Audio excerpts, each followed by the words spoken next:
2000 a 2001 v Plzni, a v roce 1999 a 2001 v Ústí nad Labem. V roce 2004 získali prvenství na Slovenské portě, na Tramské portě v Ústí nad Labem a stali se laureáty soutěže festivalu Country Loděnice v Piešťanech.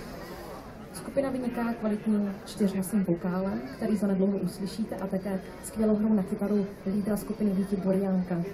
V dosavadní kariéře kapela vydala 2 CDčka.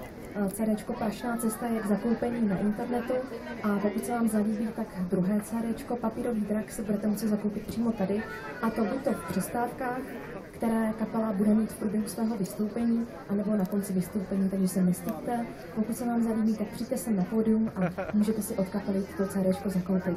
Takže přeji příjemný poslech.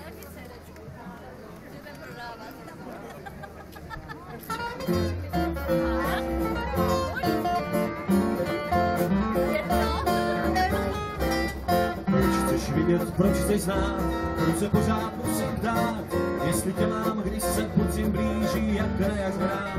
Puštíš každý horoskop, zkoumáš sněvací místo, denně leštíš klece zlatou říží a já už jsem krok. Taká po Alfine hrajem postý a oba známe nasplnit svůj plán. Taká po Alfine motiv prostý, nás ničí, jen problém kvinta kvát. Tak z mých podání za to svoje toulání, jenže dnes už obrůsměchem musí kůži nádí. Na samém šetici vyzím na expedici, pořád vždycky zlatá oblast, dřív než slepici. Taká po Alfine hrajem postý a oba známe nasplnit svůj plán.